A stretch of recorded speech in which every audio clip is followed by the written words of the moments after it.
Hi, I'm Terry from Jimmy Bean's Wool. And I'm Diane with Knitting Pure and Simple. And today we're going to show you how to make a buttonhole and divide for the sleeves on a top-down sweater.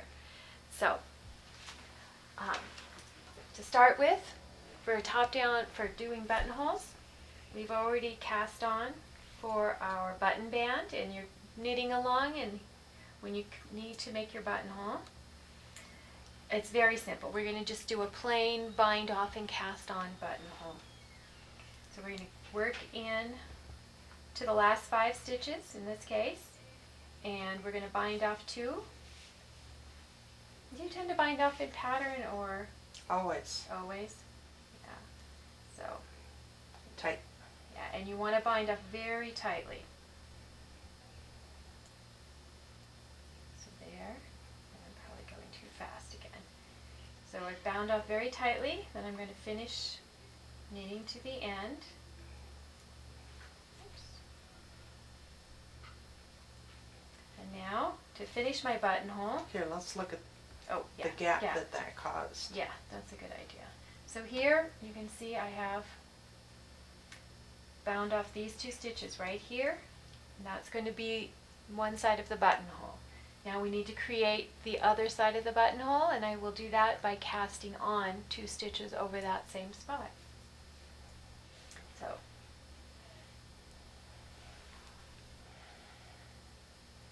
and this is the simplest, really, buttonhole that you can do, and it looks pretty good if it's done tight enough. yeah.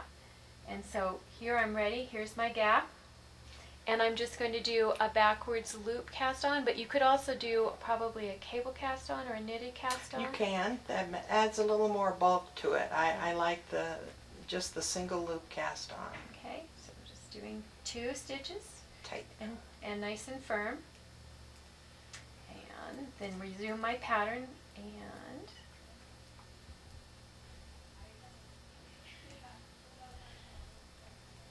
a few stitches so you can see. And there's my buttonhole. And it's very nice. It fits a very nice sized button. Looks like these buttonholes right here. Can you see those? Okay, so once you've been knitting along and got your buttonholes in there and you're getting towards the number, you've completed the number of stitches or getting towards the number of stitches that you need for your back markers, this is a good place to customize your size. It's also a good place to check for gauge again. So, let's see if we've got gauge stickers. So here we want to make sure we're going to check our gauge again. I'm going to line it up. And you want to stay an inch or so away from the edging and the cable and just count your gauge to make sure that you're getting the gauge that you started with.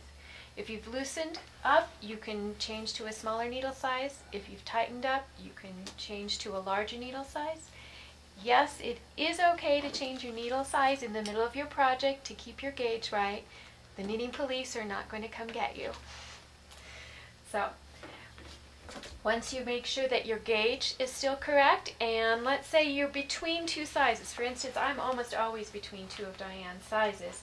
You can customize by not doing as many increases as the pattern says, or doing a few more than the pattern says. So for instance, on this particular pattern, for between the small and the extra small and small, there's 8 increase stitches. So let's say I want to get, I can go to, let's see, how do I say it? If you want a size in between the extra small and the small, then you would just knit, instead of 70 or 78, you would knit to 74 increases between the back markers. But this is where you would change, just before the divide for the sleeves. And you don't have to change any other numbers after that. Right, you just continue following the same numbers for the original size that you cast on, and you'll be good. And it works for me every time since I'm almost always between sizes. So, now we're ready to divide for our sleeves. Okay, so here I have a sweater that's all ready to divide. You can see all my increase rows here. And the pattern has told you to knit to the first marker. Okay, which we will do.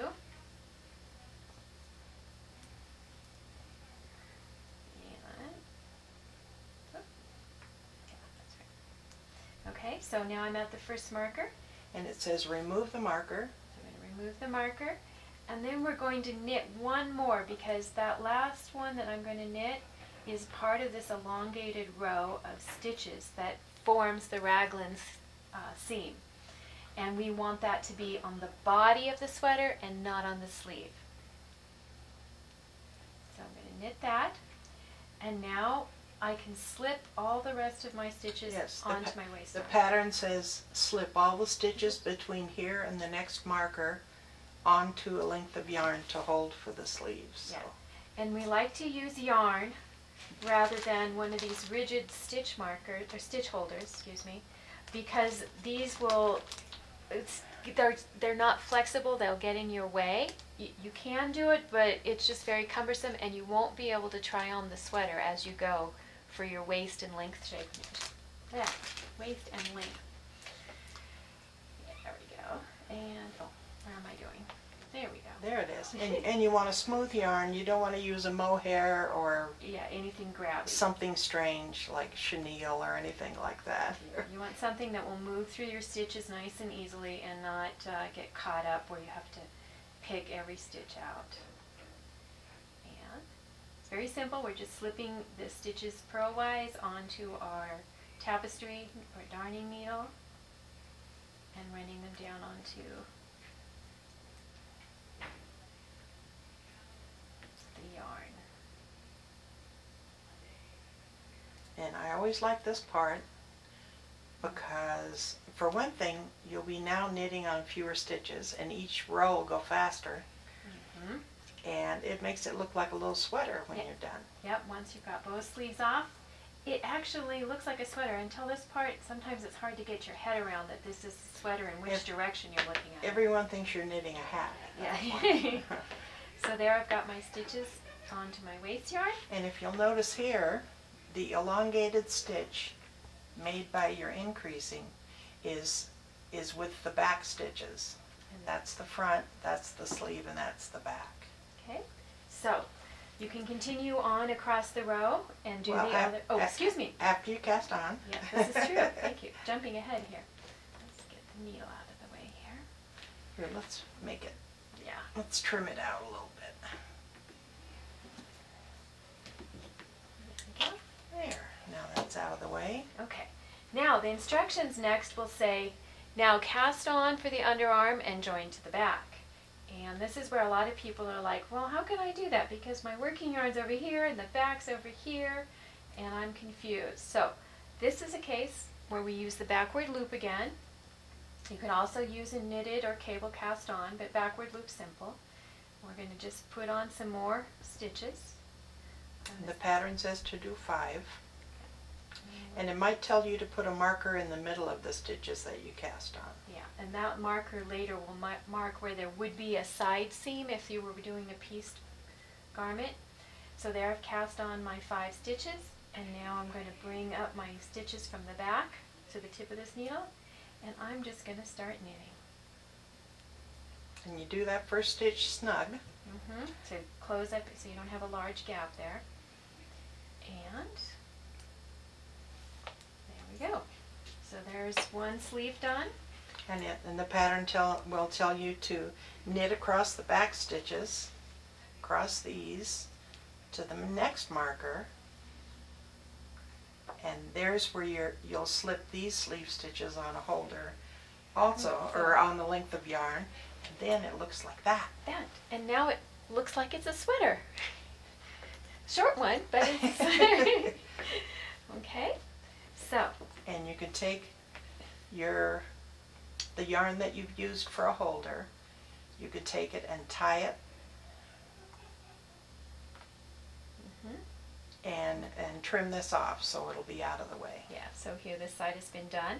So you can see now you would have the armholes right here. Okay, and here's all your shaping and decreases and everything that you've done. Okay, so You're going to want to continue just knitting back and forth in that until you're ready to do any waist shaping that you like or that the pattern calls for. Waist shaping is completely optional. You don't have to do it if you don't want it, or if the pattern doesn't call for it, you can add it if you want it. But we want to measure from the top of the shoulder down to the bottom of the needle, or down to the needle. And what we've done is we've knitted so that the tips of the needle are both at the underarm so that you can lay it flat. It's important to lay it flat. Yeah. So let's get inches here. And so we're going to start here, and we've got... Let's say we're going to start the shaping at 10 inches. You'd put a little safety pin there. Yeah, and since we don't have one, we're going to use a little locking stitch marker. And so that would be where we would start doing our waist shaping on either side of that marker that we placed under the arm. And usually if you're going to do some decreases and then some increases.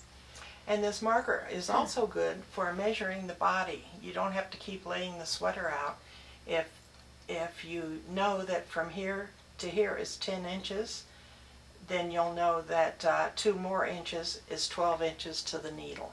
Okay, so yeah, so when you're measuring for the whole length of the complete sweater, you just have to go back to that spot rather than get it all the way up to here. So that's how to divide the sleeves and do your buttonholes, and I think that'll do it for today. Watch for the next one where we'll show you how to pick up stitches for the neckline. This is Terry from Jimmy Bean's Wool. And Diane from Knitting Pure and Simple. Thanks for watching.